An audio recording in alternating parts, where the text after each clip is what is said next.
standing at the border of what we used to know.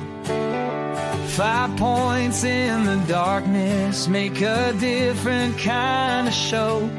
They say we're better together, but what do they know when the stars align differently down here below? And maybe we'll rise when we cut all the ties.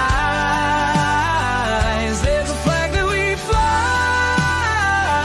under our own sky.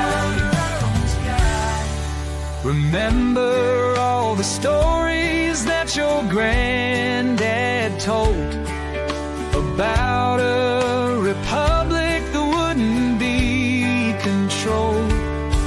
Now the suits in the city say we've all been sold, but there's a fire burning that just won't get old.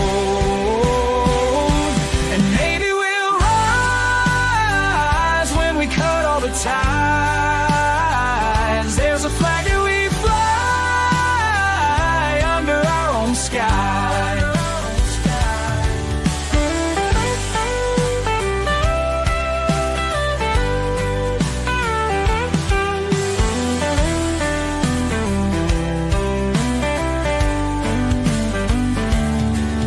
They draw their lines on paper, we draw ours in the sand. Some dreams are getting closer, while some don't understand. Don't understand. The highways stretch forever toward a setting sun, where cattle graze on memories of battles won.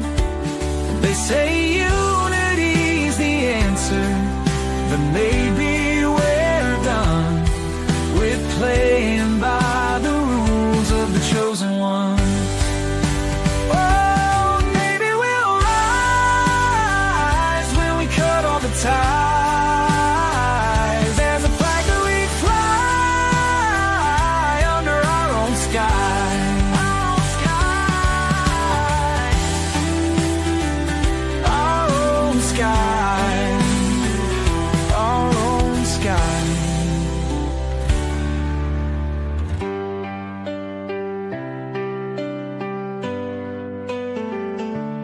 Maybe we'll rise when we cut all the ties.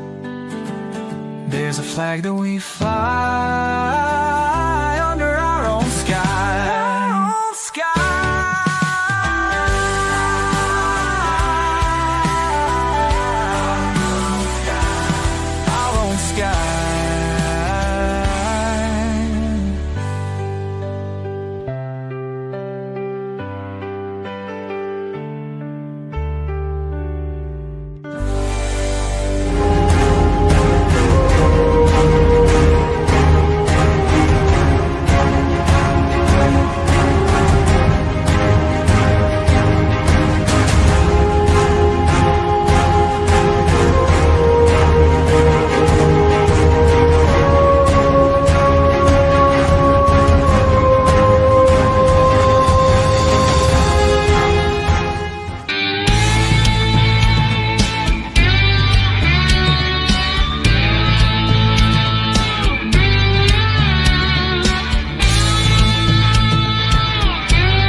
Okay, I needed that before we started tonight. Hello, everyone. Yes, I'm mic'd up. I just made sure. Didn't know. Wasn't really entirely sure because, you know, getting things back on track over here after the storm decided to do its number. But we are here and very excited to, oh, look at that. Okay, sorry. Just making sure things are working the way they're supposed to. Anyway, guys, welcome to Late Night Coffee Talk. For those of you joining us for the first time, I'm Daniel Miller, president of the Texas Nationalist Movement. And as I said, this is Late Night Coffee Talk. This is that time where in the middle of the week, I take a break from working on independence and I come in here and I fire up this and I take your questions, whatever questions they may be, right? Whether it's about TEXIT or the TNM or Texas politics, economics, culture, self-determination, whatever it is, you get to ask me. And I am here for the entire hour. So you will pretty much determine what we talk about tonight. And so for those of you who are joining us for the first time, it's really easy to ask your questions. Here's what you need to do. Number one, if you are not on the Texian app, tonight is your night, right? Texian, it's the app. Hang on, look, let me just pull it up. Like literally, there it is. It's the Texian app. It's so cool. I'm streaming on our own app, right? But the Texian app is great. It is the mobile app, web app, whatever, that is the backbone of the work that we do in the TNM. It's the place where people who believe in an independent, free and independent Texas, that's where they gather. And so you're going to want to go do that, right? Head over to texian.app or texian.app/get. Like if you're on your mobile device, you can find us in the App Store on Apple, the Google Play Store for Android, or you can just go straight to the website, texian.app, and handle it all there.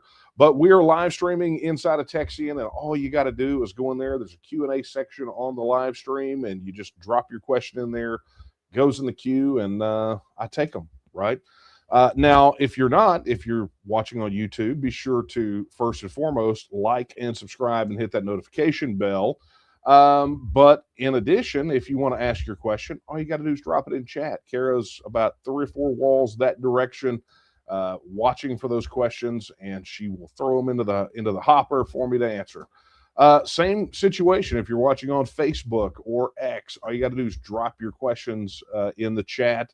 Same thing with Rumble, right? So wherever you're watching, whatever Facebook page or X account or Rumble channel, wherever you're seeing this, because we're on more than one, because you guys are very fragmented. You're all over the place.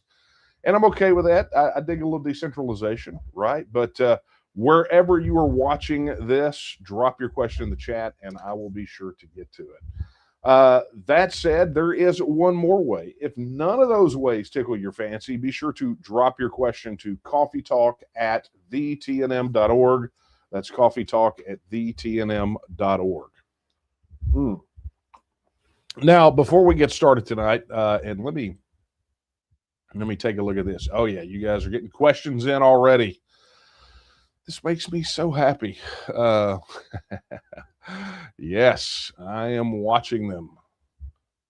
Okay, that's a solid question. All right, before I get to any of that tonight, a couple of things. Number one, before somebody drops it in all the chats, be sure to share this, right, wherever you're seeing this. Let people know. We got to beat that algorithm still. Not on the Texian app, right? You can just do it there.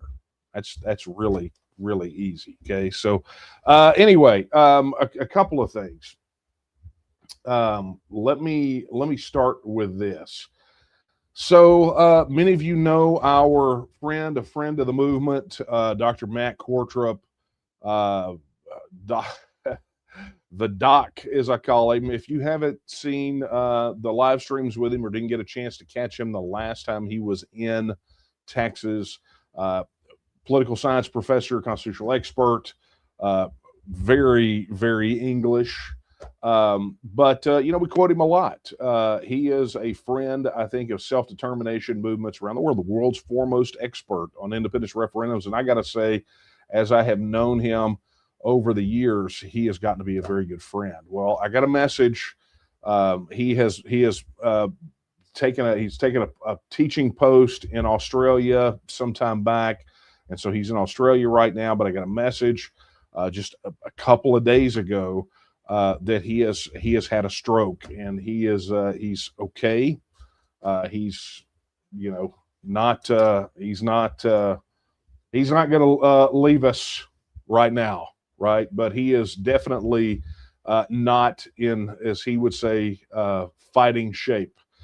So if you have an opportunity tonight, say a prayer for Dr. Courtrup. The doc is just kind of near and dear to my heart. So and he is definitely a friend of the movement. So guys, be sure to say an extra prayer for him tonight for his health. Additionally, another quick announcement. There's actually two more before I get to your questions. Some of you have probably read the essay on self-determination that I wrote, Nation, State, and Country. Again, thank you, Buddy Watuski, for prompting me to finally commit to writing something that I've talked about for years and years and years. It is available on the website, but by request, there are, surprise, look at that, bound up in a booklet. And there are 100 of these, exactly 100. And there is something special about to happen with these print versions. But very interesting, special kind of edition. And that was because many of you asked for it. You said, look, I want something that I can hold in my hand. It doesn't have to, just be online or whatever. So poof, it's done. But we are going to use it for something special, at least this first run of them. So be on the lookout for that. You guys will be getting an email from Lori Brunig about that very thing, and we'll talk about it. Also, I'm going to go ahead and talk about this one thing before I get to your questions. And I kind of saved the best for last, right? So although you don't see it up here yet, right? Up here or down here on the crawler, you will start seeing it, I do believe, next week or the week after. But I'm so excited, I wanted to go ahead and talk about it a bit tonight. The TNM has gotten a sponsor. They are going to be sponsoring some of the things that we do, some of the things like Late Night Coffee Talk, the Texas First Podcast. They are going to be sponsoring some of the work on the Texian Partisan, and that sponsor is called Universal Coin and Bullion. And so we'll be talking about them more, but they're headquartered right here in our own backyard. So literally just 10, 15 minutes down the road. And some of you, and I don't have the book here, some of you may know who they are, but they are have been impressed with the work that we have done related to precious metals and sound money. And so we're going to have, they literally have become the first ever founding partnership that we've ever had. And we're very excited for them to be here. So while, we're not, I mean, it's official, but while we haven't started rolling out all of that yet, I wanted to give them a shout out and a big thank you tonight. And really it means an awful lot to us to have partners that understand the value of sound money like we do. I mean, we went out there and fought the fights on HB 1056 and the Gold Depository Bill and all these others. I mean, I'm not going to go through that whole record, but this is one of those moments. It's a chocolate and peanut butter moment. Boom. And we're very happy to do that. So going to be a lot more about that. The owner over there, Mike Fulgens, is going to be doing some interviews with us. He's going to be contributing to the Texian Partisan. So just a lot of really cool things happening with that partnership, and we're just excited to hear it. So everybody, from me to the folks over at UCB, Universal Coin and Bullion, if you want to go Google it and get ahead of the curve.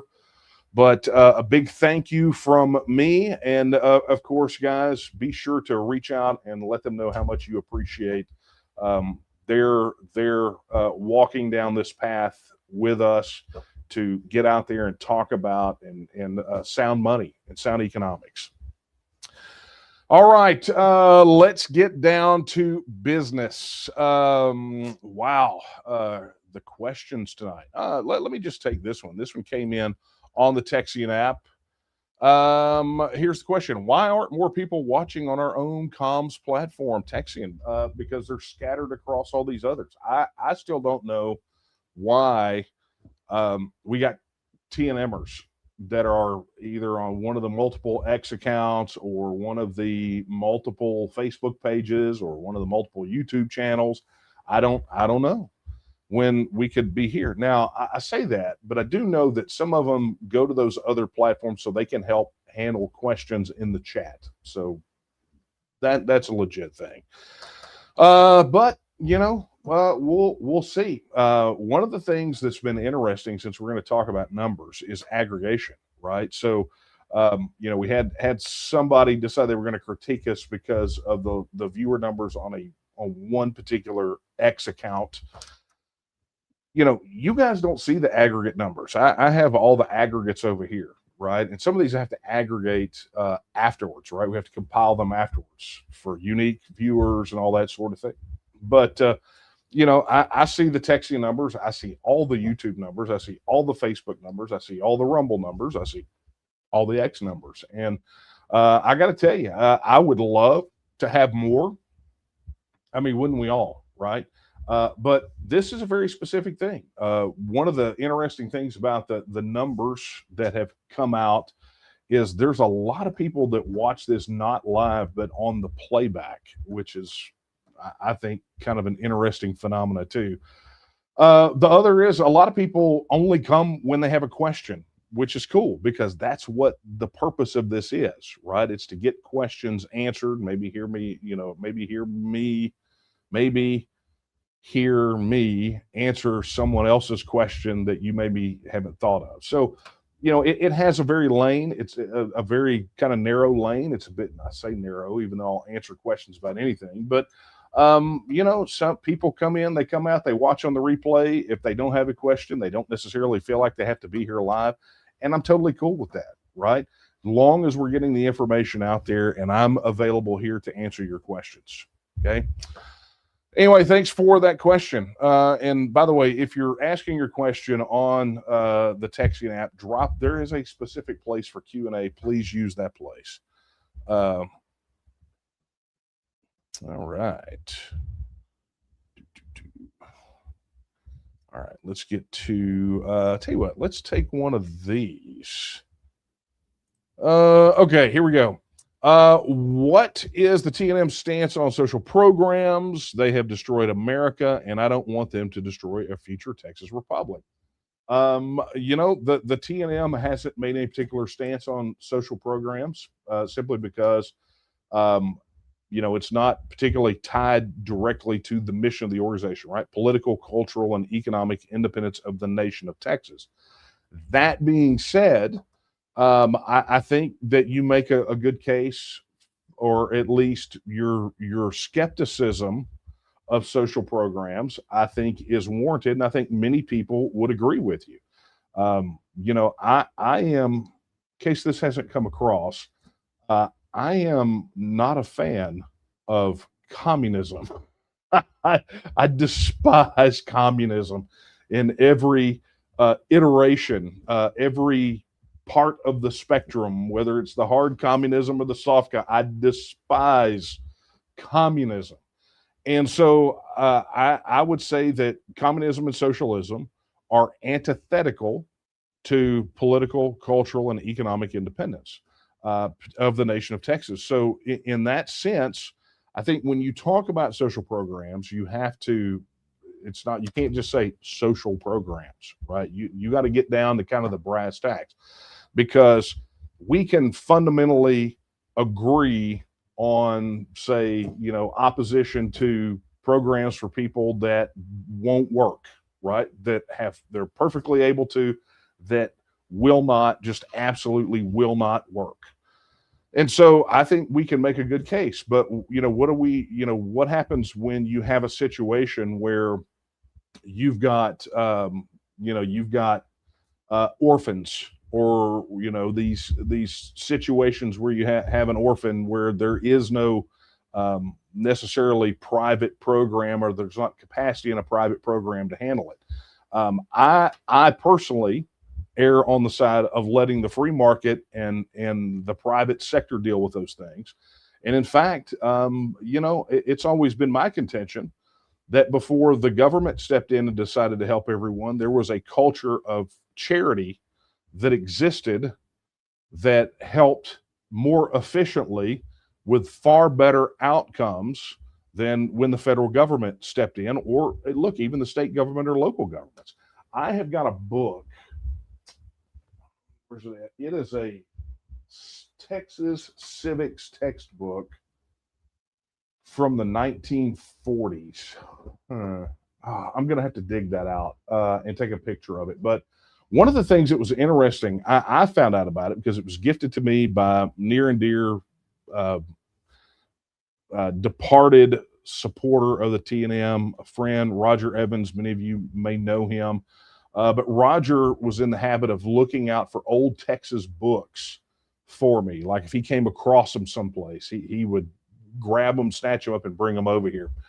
And that was one of the ones that he brought. And I think a lot of people would be shocked to realize that as recently as the 40s, the 1940s, that Texas had a constitutional prohibition that prohibited people who received county assistance from voting.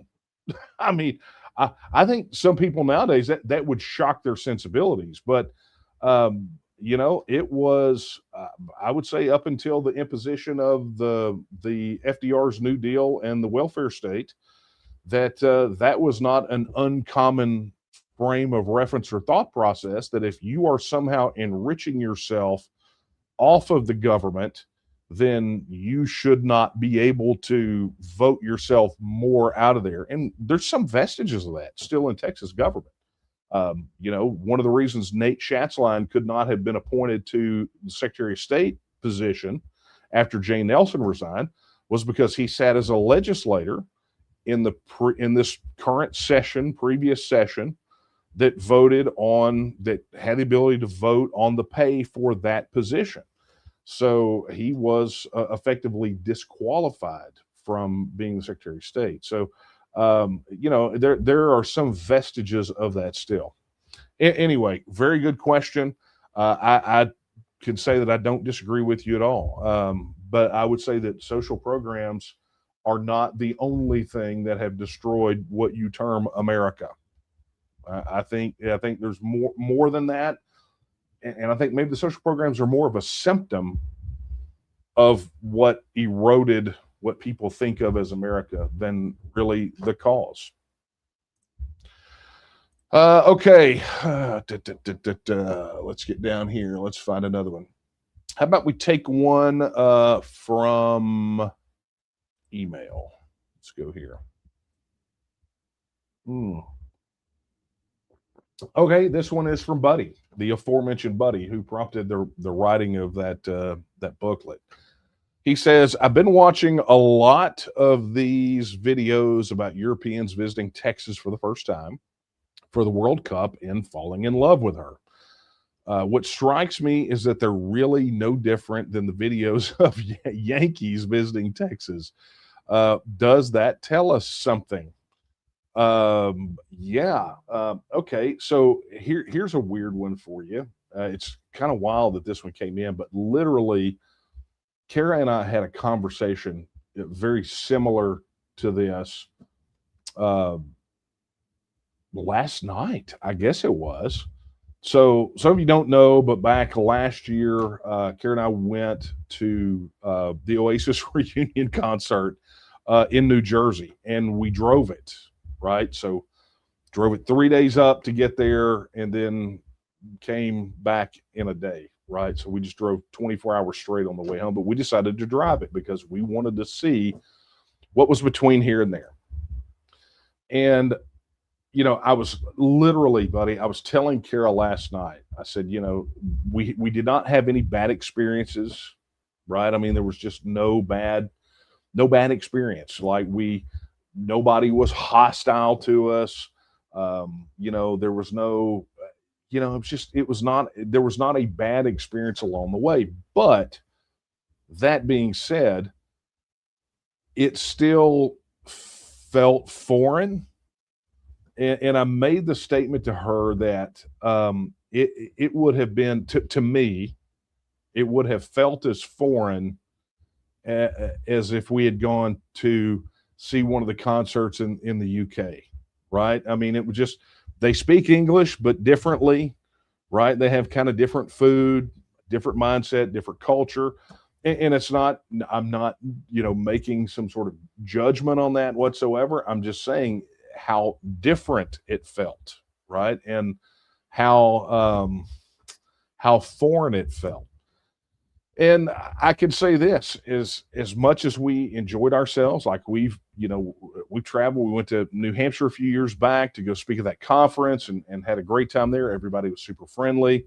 It's true that there is no place like home, but I can tell you from my personal experience, when I went to those places, I did not have the sense of awe and wonder that those folks have when they come here, right? And I would even suggest to you that probably the Europeans had a more positive response to Texas than people that are in other states that come here and visit for the first time.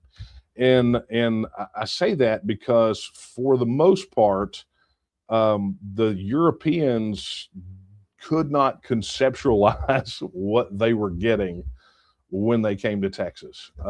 And I'll tell you, I don't think related to the World Cup, I don't think anybody had a better time than Erling Haaland, who was playing for Norway's national team. He plays for Manchester City in the UK. But I think he had a wonderful time. But it was interesting to watch those people experience our culture, our economy, our way of life, our attitude. I mean, everything about us, to watch them experience it for the first time. And honestly, I think a lot of those people, their only exposure to us has perhaps been through the movies, or TV.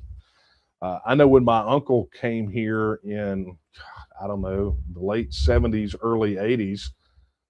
He was from Indiana, and driving down here, he didn't realize that he was in Texas yet.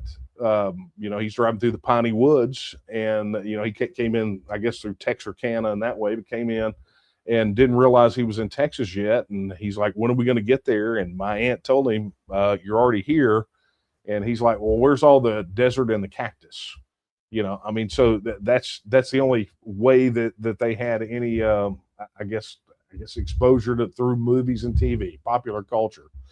But that being said, yeah, I mean, it really, to your point, buddy, and I think the point you're trying to make is, it's like I think it was Steinbeck who said a Texan outside of Texas is like a foreigner. Well, what that means is that anybody who's not Texan in Texas is like a foreigner, and they come in wide-eyed. And I think everybody here was super hospitable, went out of their way to show them a good time. So anyway, thanks for bringing that up. It's really uncanny, impeccable timing, because of that conversation Karen and I had last night. All right, let's get down to some more questions. Let's take a sweep over here. Oh yeah, this is gonna be a good one tonight. Okay. Ooh, these are all really good. Okay. Oh, this has a question. With Congress surrendering American sovereignty to Israel, we need to take back our independence now more than ever. How should we handle the current governor of Texas, who appears to be in favor of the sellout? Okay, so color me not surprised. I mean, the federal government has always been intent on eroding the sovereignty. So we're sovereign entities as states, right? Go read this, and you'll figure that one out. We hand off functions to the federal government, and the federal government has consistently sold out that sovereignty, right? They basically usurped and cut our legs out from under. So I don't know why anyone is acting surprised. So if you don't like it, maybe it's not the Israel thing, maybe it's the UN or the World Health Organization, whatever. But understand that regardless of the specific circumstances, the reality is that your sovereignty is going to be sold down the road by continuing to be shackled to a federal institution. That's just the reality of it. So, you know, you can hack at branches all day long, but until you attack the root, which is our continued membership in the United States, till you cut that, then you're just going to be, you know, having the same problem. You're just going to have the angina all the time, right? So that's the reality of it. But then it's like the question: how should we handle the current governor of Texas? Well, look, I've said this for years and years and years because I've been asked this question for years and years and years. If you don't like it, you got plenty of opportunity to swap it out. And you know, the fact of the matter is that you have to get a real solid grip on the reality of what it's going to take to replace a sitting governor. That's just the reality of it. If you don't like the person who is representing you, then you cannot continue to, you're going to have to do the things necessary so that they no longer continue to represent you.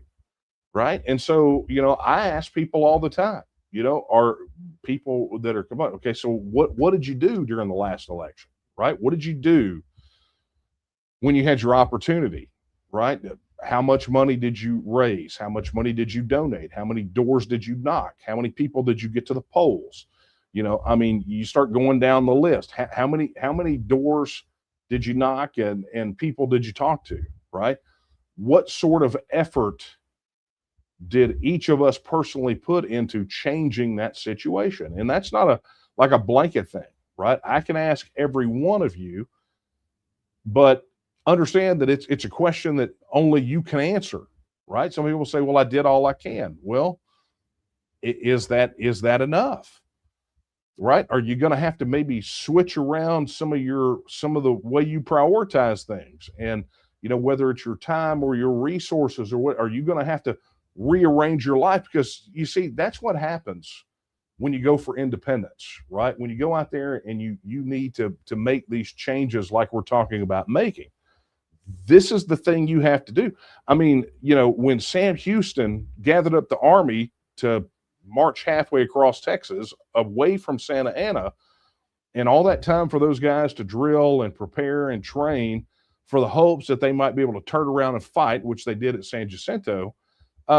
You understand that wasn't one of the things when they signed on to the Texian Army. Hey, let me check to see if the Battle of San Jacinto fits in my day planner, right? Oh, I'm sorry, I got to take little Johnny to soccer, right? Oh, I can't make it, right? I mean, you know, that's not the sort of thing. I mean, these guys would strap a rifle, which the equivalent is about a year's salary, right? If you're dollar for dollar, be about what somebody would make in a year. Bring your own rifle, bring your own ammunition, bring your own supplies to be prepared to forage off the land, march like crazy, drill like crazy, do the hard things over and over and over and over and over with no guarantee of success, not an iota, not even a glimmer of a chance of success. No guarantees. All it was a shot.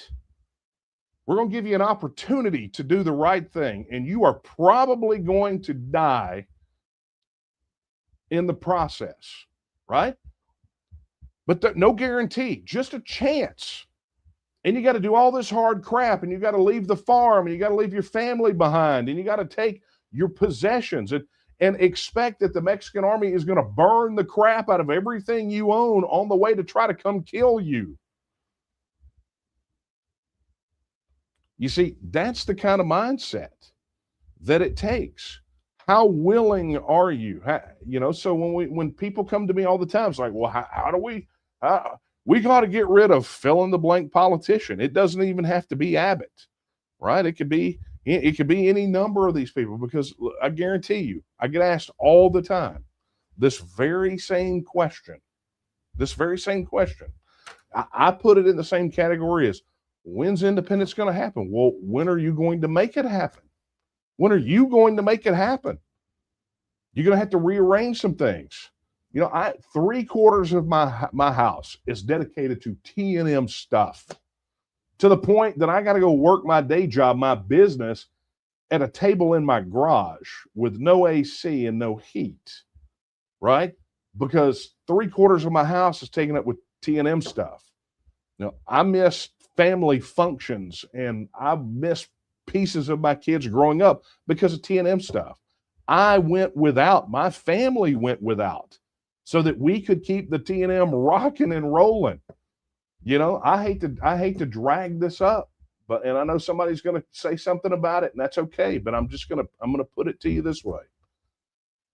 There was the one year that I've talked about before where my kids, their Christmas presents, every single one of them came from the Dollar Tree so we could keep the T&M server bill paid. That was back when the Dollar Tree, everything was $1, right? But you understand, sometimes you got to do hard things to get the ball moving down the field, to get Texas moving toward independence. I can tell you that particular year, I believe, had we not made that decision, had we not made that choice, I don't know that the T&M would be here. I don't know that we would be where we are. Then what would happen? Right? If independence wasn't even on the roadmap, if we weren't as far ahead as we are right now, I mean, would any of this have happened? Any of it whatsoever? Would we be where we are, on the cusp of getting the thing that we've all wanted? That's just the reality of it, folks. So look, I don't know, because these are all still anonymous to me when you ask your question on the texting app. But I have to answer your question in the same way that I answer it and have for many, many years, which is, how do we do it? Well, it's not like the plan's not there. It's not like the opportunities aren't there. It's whether or not each of us is accepting personal responsibility for the success of the mission. And that's the reality. Okay. All right. Hey, thank you for that question, anonymous questioner. But before I move on, let me do this. We're bottom of the hour. If you have a question, you still have time to get it in. If you're watching this on the Texting app, be sure to drop it in the Q&A, right? I saw somebody drop some questions in the main chat. Drop it in Q&A. There's a special section for that. It just helps us keep it all organized. Additionally, if you're watching on YouTube, either any of the YouTube channels, any of the X profiles, any Facebook, Rumble, any of those, drop your question in chat. While you're there, be sure to like and share and do all the cool things. And if you still probably have time to email it in, you'll see the email address down here at the bottom, coffeetalk@vtnm.org. Be sure to get it in as quickly as you can. All right, let me go over here and check some of our other channels and see what we got. I see a name I recognize over there on YouTube. Hey, Julie. That's awesome. If you guys don't know, Julie's running for Texas Senate, right? Okay. Let's get over here to these questions. Check the email.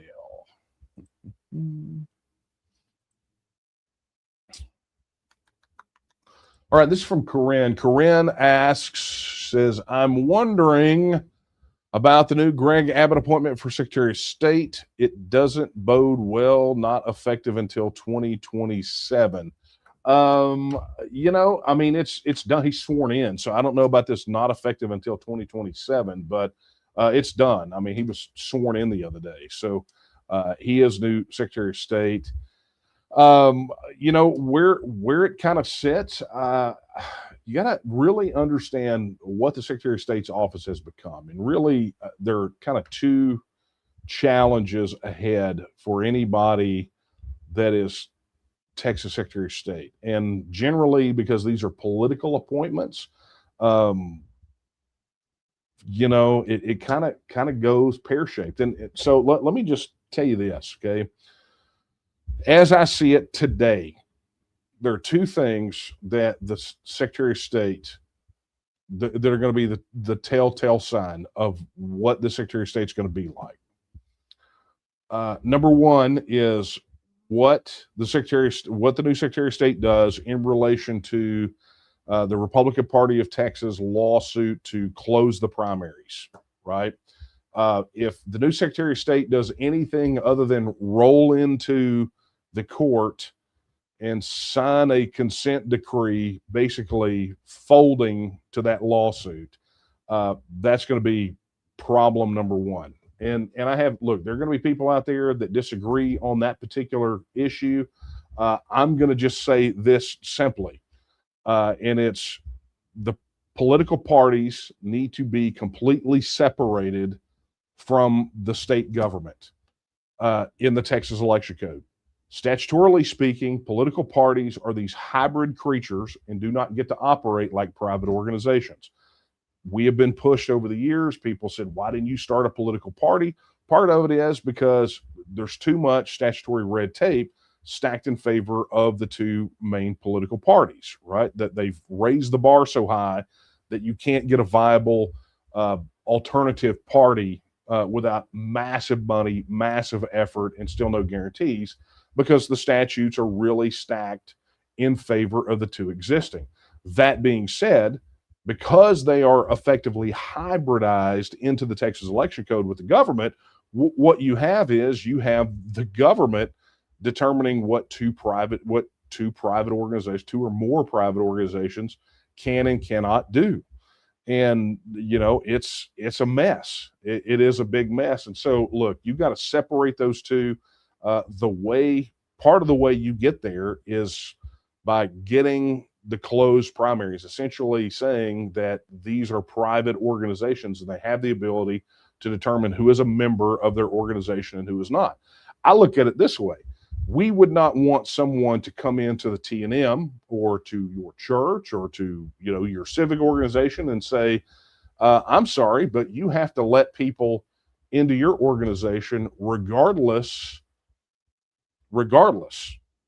if they completely oppose your mission or have come in with the absolute intent to undermine what your goal is, right? That's effectively what the political parties are now. They just say, hey, look, if you vote in one of the party's primaries, you are a member of that party. That's kind of silly. It's kind of ridiculous. No other organization operates that way. So that's number one. Number two is going to be how they handle the data mess at the Secretary of State's office. Now, granted, the fact that we had the press conference from Trump last Thursday night, that these alleged revelations of voter fraud, and I say alleged, not that the information is alleged or the accusations are alleged, but that the revelation was alleged, because many of us have been talking about this for many, many, many, many, many years. Many years. That's us. We were way ahead of the curve on this one because, at the core of our entire TEXIT plan is a referendum. And why would you have a referendum with an election system and a voting system that has, that is so sketch, right? I don't trust electronic voting machines because I'm in the technology industry. I mean, that's literally what I do for a living. I went around during the lieutenant governor's race telling people there is no way to secure these electronic voting machines. Boom, here we are, right? So all of that is to say that the Secretary of State's office in relation to voter data is in such disarray. They still have not been able to provide major data vendors, right, that supply candidates with accurate, updated voter rolls from the primaries. It's an absolute shambles. It is a total mess. And so if you want a yardstick, something to kind of say, okay, this Secretary of State is going to be okay or is going to be horrible, I would say watch those two things. Anyway, thank you for that question, Corinne. Appreciate it. All right. Let's see what we got here. All right. This is, hey, we got some thank yous. Wow. Okay. Some folks have been nice. Hey, thank you to, we got quite a few people that are jumping on, that are donating to the TNM right now during the broadcast. And I want to take an opportunity to thank them. Morris for your $25 contribution, Paul for your $50, Belinda for your $25, and hang on. Hey, and our good friend Will for 25. And this says, hang on, Raphael, but I think I know you by a different name, don't I, for your 25. Anyway, thank you all very, very, very much. Appreciate it. And, it all goes to the cause, helps us keep things moving and grooving, right? All right, let's get to some more of these questions. Numbers tonight. All right. All right, this question comes in from Texian, from the Texian app. Howdy, Mr. Miller. Howdy, whoever you are, anonymous. Will the de-USified, ooh, I like that, de-USified rendition of the Texas Constitution be useful to the TNM? Okay. Does the workload of moving independence forward seem like a deal breaker for current government officials? This is a really interesting question. Will the de-USified rendition be useful to the TNM? So, here's, and I'm not sure if you're talking about a specific version or what we have talked about previously, which is essentially you could take the state constitution now and handle it through amendments, right, to bridge the gap between the state constitution and a national constitution. So, that's a whole other line of discussion. But obviously, we can get there from here just by amendments and meet the minimums, right? Will we want to do more with the Constitution? Probably, but the things that we have to do can be accomplished by an amendment package, essentially. But your second question on here, I think, is the far more interesting one, which is, does the workload of moving independence forward seem like a deal breaker for current government officials? I will say that none. I'm not going to say none. I'm going to say that some have expressed their mistaken belief that it is too difficult to disentangle. Okay.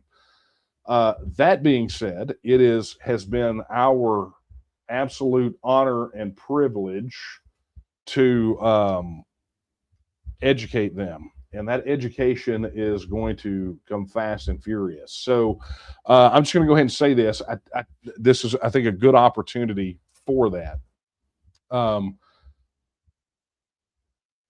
So via our new legislative director, we're obviously working on legislative packages for the next legislative session. And some have been previously teased. Sovereign Wealth Fund, obviously Texas Independence Referendum Act is going to make a comeback, and some other pieces of legislation. But this is also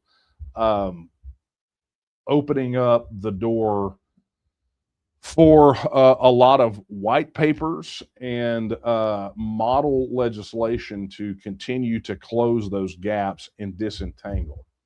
That being said, it has been an interesting exercise over the past 2-3 months to revisit a lot of those arguments about how entangled Texas is with the federal government, and what might replace those things. In other words, how do we untangle it? And of course, some of that came about because of the sovereign wealth discussion. But more than anything, it came about because of something that I talked about a couple of months ago, which was the 2026 update to our 2015 report on Can Texas Make It, right? So for those of you who don't know, 2015, we did a report to put this question to bed about whether Texas is a donor state or essentially a welfare state, right? Are we putting more into the federal system than we get back, or vice versa? Are we a donor or are we a taker? Okay. And the reason that came about was a lot of people, there are a lot of outlets, Wallet Hub, some of these people, they say that Texas is a taker. There's I can't remember the Tax Policy Foundation. I can't remember what they were called.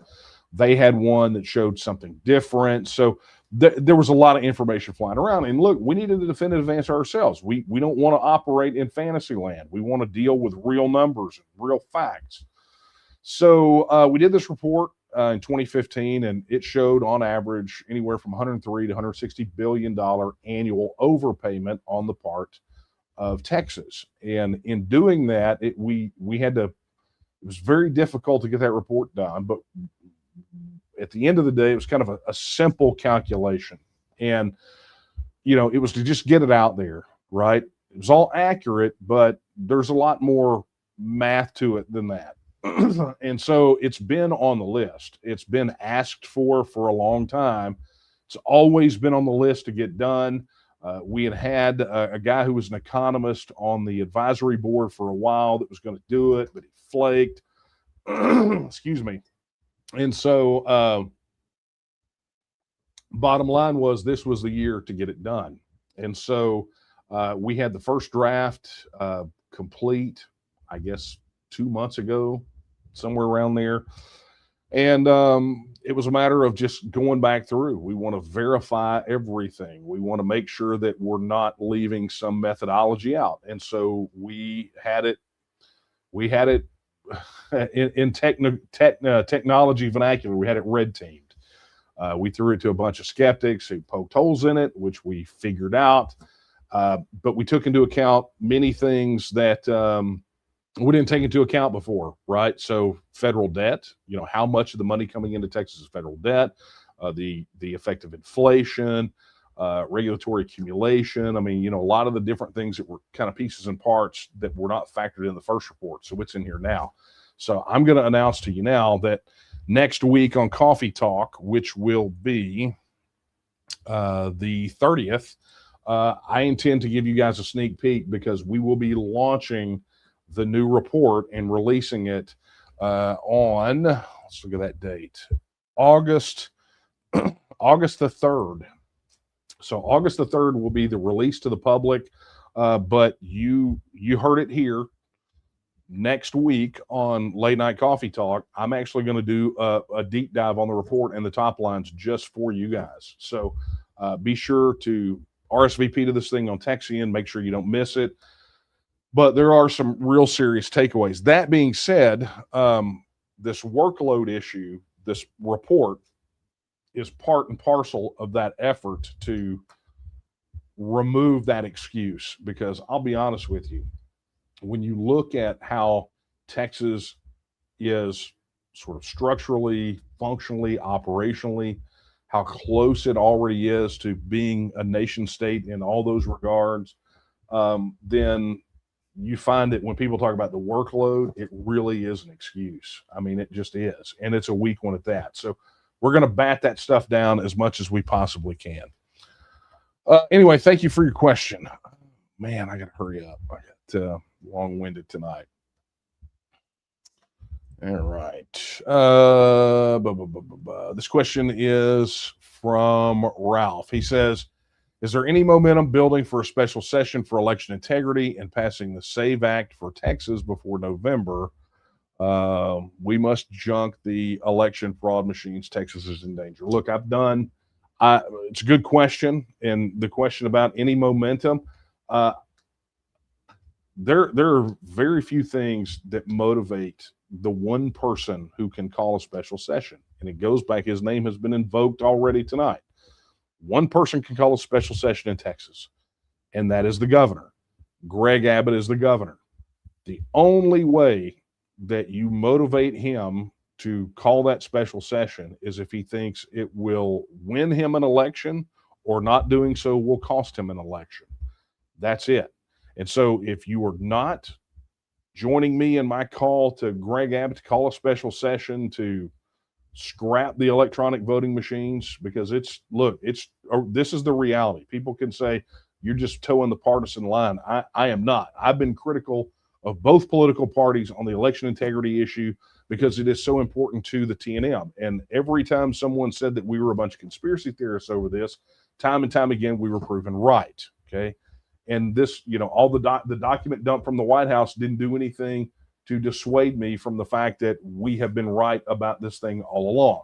So that being said, look, if you want to echo the call, if you're not calling the governor's office and getting in touch with his campaign and telling him this will be a voting issue for you, then this is you got to do those things.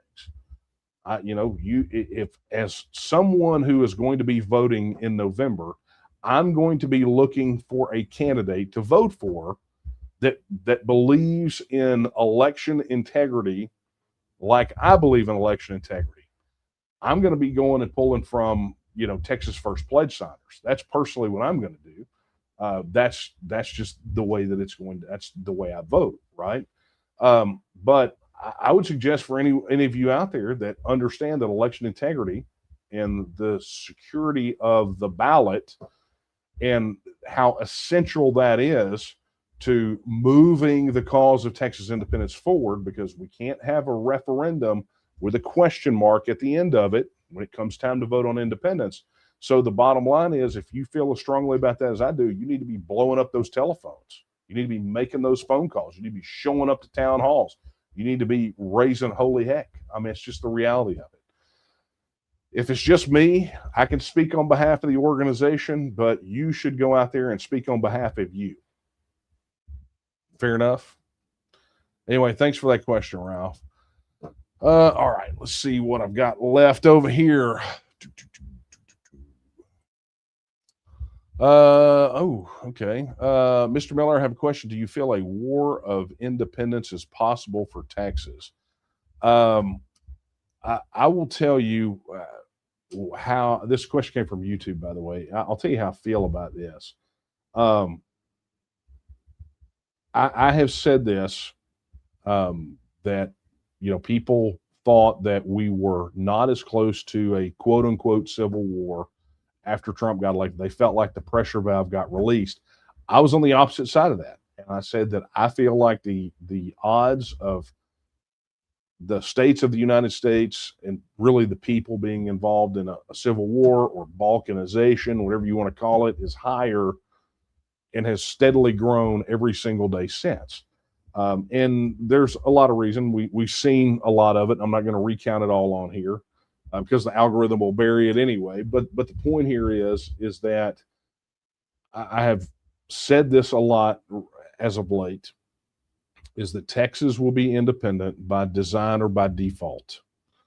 By design is we follow the process, we get the job done, the people get a vote, we have an orderly exit. By default is the United States cannot hold together, whatever reason, politically, culturally, economically. It takes a noser and it crumbles.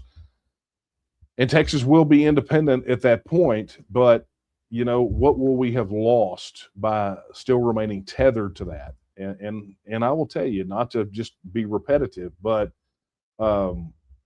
this whole Can Texas Make It report that we're getting ready to release really highlights the danger that we're all in by continuing to be financially and economically partnered with the federal system.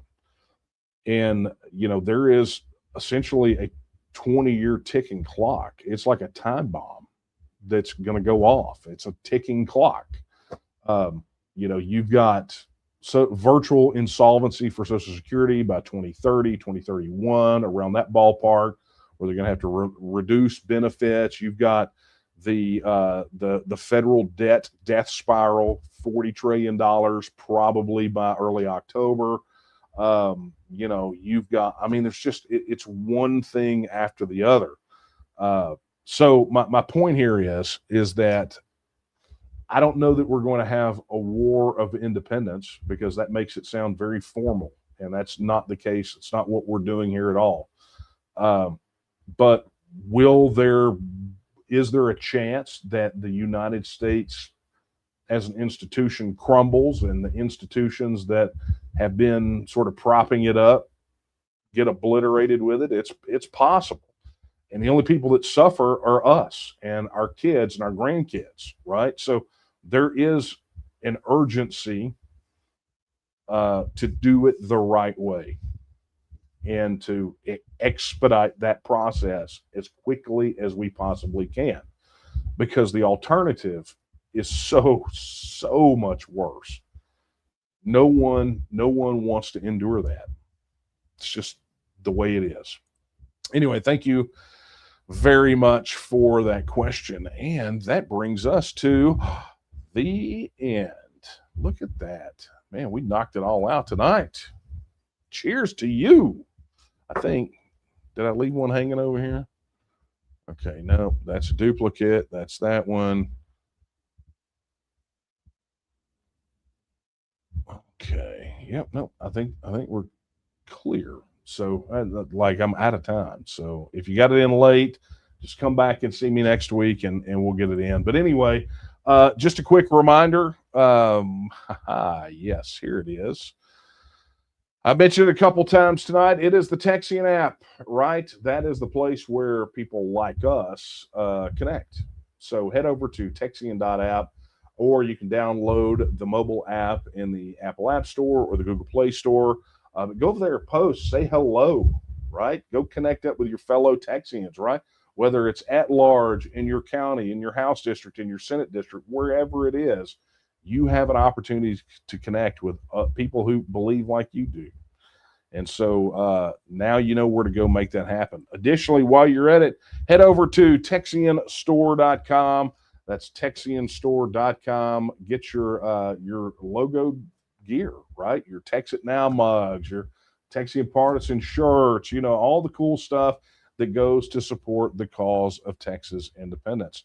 And look, if you're not getting your news over at TexianPartisan.com, look, I'm not saying it's got to be your only news source, but it should be up there, something you check on the regular, because it's news and views from a Texian point of view. So go check it out, TexianPartisan.com. All right, friends.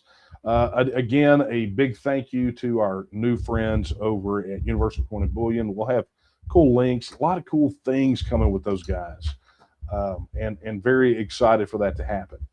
But anyway, you know what's going to happen, excuse me, next week. And look, I'm here. I'm here for it. I'm very much looking forward to having that conversation with you guys next week. So until then, I'll leave you with the words that I leave you with every time we're together. They're not my words. They're the words of Sam Houston when he said that Texas will again lift its head and stand among the nations. I believe that time is now, and the question is, will you stand with her? Good night, everyone.